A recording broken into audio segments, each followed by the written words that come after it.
Hello दोस्तों, नमस्ते, प्रणाम। स्वागत है आपका हमारे यूट्यूब चैनल पर। तो दोस्तों, आज हम आपको एक हंसी मजाक वाला विवाह का गीत सुनाने जा रहे हैं। यदि गीत अच्छा लगे तो लाइक कर दीजिएगा और चैनल को सब्सक्राइब कर लीजिएगा। चलिए गीत शुरू करते हैं।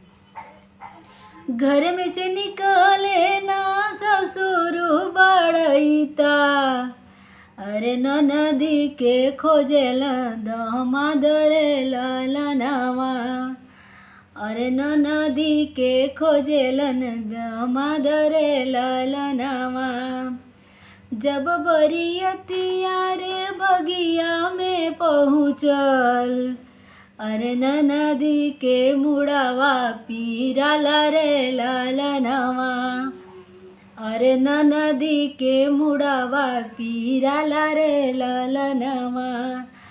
जब बरियतिया दुवरिया पहुँचल, अरे नदी के पेटावा पीराला रे ललनावा, अरे नदी के पेटावा पीराला रे ललनावा।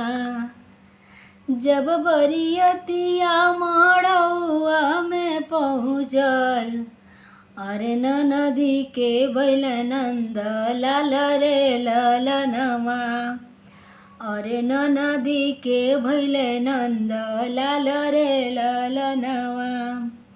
मुखवा रुमलिया द के हंसे बजनियावा, अरे ब्याह बजाऊं की बधाई रे ललनावा, अरे ब्याह बजाऊं की बधाई रे ललनावा।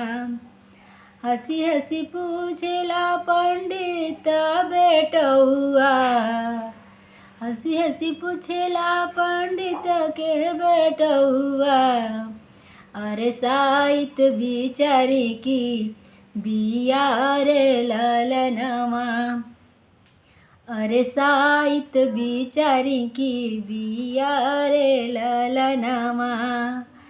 हाथवा पर हाथ ध के सोचेला ससुरु, अरे अब इज्जत रखे भगवान रे ललनावा, अरे अब इज्जत रखे भगवान रे ललनावा।